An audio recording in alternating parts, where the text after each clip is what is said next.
कर्नाटक में चुनाव हैं और ज्यादातर ओपिनियन पोल्स ने कांग्रेस को जिता दिया है। अच्छा, कर्नाटक में एक रिवाज रहा है कि 38 सालों से कोई भी सरकार रिपीट नहीं हुई है, लेकिन आप ये भी याद कीजिए कि 2020 में बिहार चुनावों के बाद से अब तक 17 राज्यों में चुनाव हो चुके हैं और उसमें से 13 राज्यों में सरकारें रिपीट हुई हैं। बस 4 सरकारें पलटी हैं, जैसे कि एक हिमाचल प्रदेश, पंजाब, पुडुचेरी और तमिलनाडु।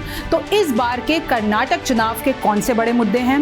बीजेपी और कांग्रेस के लिए कर्नाटक इतना महत्वपूर्ण क्यों हो जाता है 2024 के लिहाज से, और कर्नाटक में राजनीति क्या कहती है, कौन से बड़े नेता खेल कर सकते हैं, समझ लीजिए रिमझिम के इन 5 पॉइंट्स में। तो पहला है कि कर्नाटक में अभी सिचुएशन क्या है। तो देखिए, कर्नाटक में बीजेपी और कांग्रेस कांटे की टक्कर में है। जेडीएस हमेशा से वहां पर किंग मेकर के तौर पर रही है। इस बार चुनावी मैदान में आम आदमी पार्टी भी है और कुछ स्मॉल पार्टीज भी हैं जो कि वोट कटवा साबित हो सकती हैं बीजेपी और कांग्रेस के लिए। बीजेपी के सीएम बोमई कर्नाटक में करप्शन और एंटी इनकम्बेंसी के आरोपों का सामना कर रहे हैं। 40% करप्शन के आरोप लग रहे हैं। तो वहीं कांग्रेस अपने सीएम चेहरे को लेकर कंफ्यूज्ड है। कांग्रेस के सिद्धारमैया और डीके शिव कुमार के बीच जंग है। जेडीएस वहां की स्थानीय पार्टी है। कुमारस्वामी ने इस बार बिना कांग्रेस और बीजेपी की सहायता के जंग लड़ने का ऐलान कर दिया है। हाल ही में कांग्रेस और बीजेपी के 28 नेता जेडीएस में शामिल हो चुके हैं। तो जेडीएस एक बार फिर से कर्नाटक में बड़ा खेल करेगी।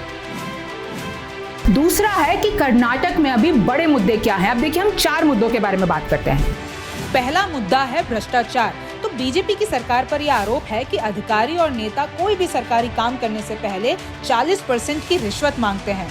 तो बीजेपी ने कांग्रेस पर यह आरोप लगाया है कि राजीव गांधी की सरकार में 85% कमीशन रिश्वत में ली जाती थी। दूसरा है बजरंग दल। कांग्रेस ने अपने चुनावी वादों में कहा कि हम पीएफआई और बजरंग दल पर बैन लगा देंगे। इस पर सारे बजरंग दल वाले कांग्रेस के खिलाफ विरोध करने लगे।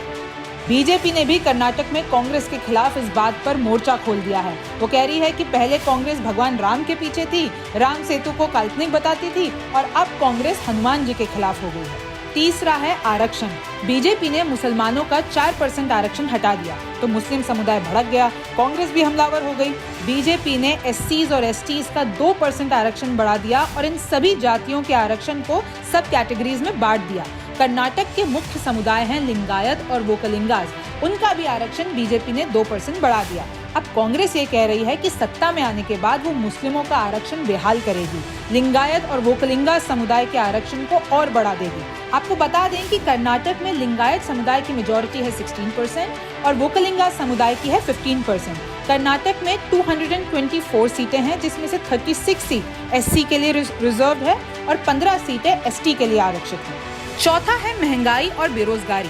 बीजेपी ने बीपीएल परिवारों को हर साल 3 फ्री सिलेंडर देने का वादा किया है। रोज आधा लीटर नंदिनी दूध, 5 किलो आटा, 10 लाख घरों की जमीन, यूनिफॉर्म सिविल कोड लागू करने का वादा, 10 लाख नौकरियां, बुजुर्गों के लिए हेल्थ कार्ड जैसे वादे किए हैं। तो कांग्रेस ने 200 यूनिट फ्री बिजली, महिलाओं को हर महीने 2000 रुपए, 10 किलो अनाज फ्री, 3000 रुपए हर महीने बेरोजगारों को, महिलाओं को फ्री बस ट्रैवल और ओपीएस जैसे मुख्य वादे किए हैं। आपको याद दिला दें कि कर्नाटक में चुनावों का ऐलान होने से पहले हिजाब का मुद्दा, हलाल मीट का मुद्दा, टीपू सुल्तान जैसे धर्म के मुद्दे बहुत चर्चा में आए थे, लेकिन मैनिफेस्टो में ये सब मुद्दे अपनी जगह नहीं बना पाए। एक तरफ जहां कांग्रेस की राजनीति है बीजेपी को घेरना, क्षेत्रीय राजनीति को बढ़ाना, तो बीजेपी नेशनल मुद्दों और विकास पर खेलती है और जेडीएस हमेशा स्थानीय मुद्दों पर फोकस रही है।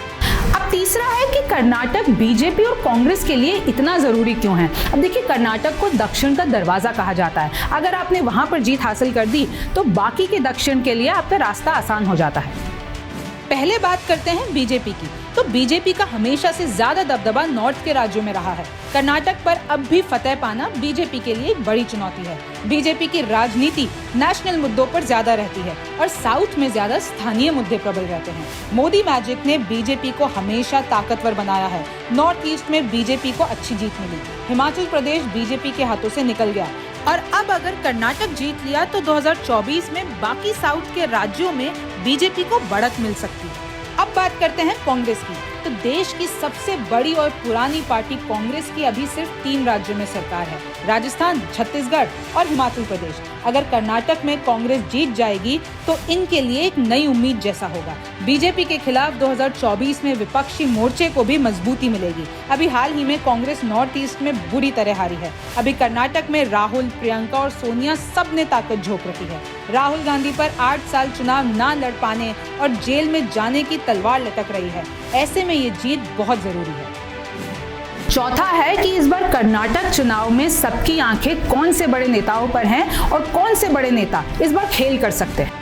पहले हैं बीजेपी के बीएस येदियुरप्पा, दूसरे हैं बीजेपी नेता और कर्नाटक के सीएम बसवराज बोमई, तीसरे हैं कांग्रेस नेता सिद्धारमैया, चौथे हैं कांग्रेस के डीके शिवकुमार, पांचवे हैं जेडीएस के देवेगौड़ा और छठे हैं देवेगौड़ा के बेटे जेडीएस के कुमारस्वामी। येदियुरप्पा इस बार चुनाव नहीं लड़ रहे हैं, लेकिन बीजेपी ने उन्हें पोस्टर बॉय बना रखा है और ये उनका अंतिम चुनाव होगा। बोमई अभी सीएम हैं, लेकिन इन पर भ्रष्टाचार के आरोप लग रहे हैं। सिद्धारमैया की कर्नाटक में अच्छी पकड़ है और इनका भी ये अंतिम चुनाव होने वाला है और ये सीएम रेस में भी शामिल है। डीके शिवकुमार वोकलिंगा समाज से आते हैं और ये भी सीएम रेस में शामिल है। कांग्रेस को सीएम फेस के लिए सिद्धारमैया और शिव कुमार के बीच में चूज करना होगा। एचडी देवेगौड़ा के लिए भी यह अंतिम चुनाव होगा।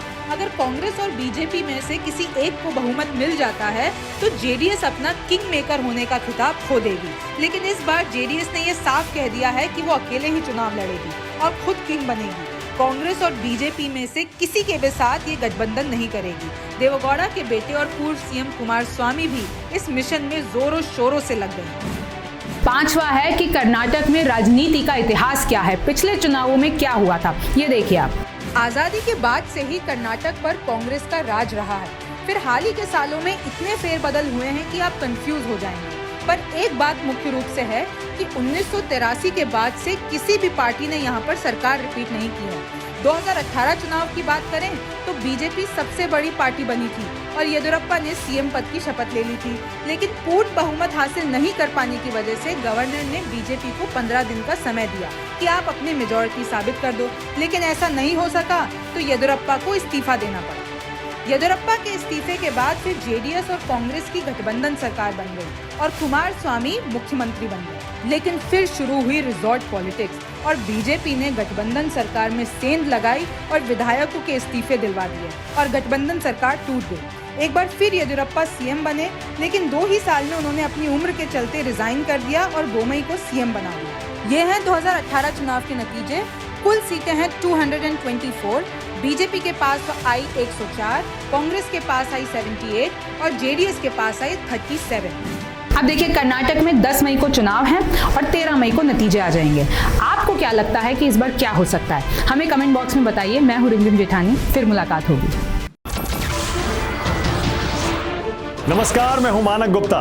अगर आपको हमारा ये वीडियो पसंद आया हो तो इसे लाइक और शेयर जरूर करें और हाँ, हमें सब्सक्राइब और फॉलो करना ना भूलें ताकि आप देश और दुनिया की कोई खबर मिस ना करें।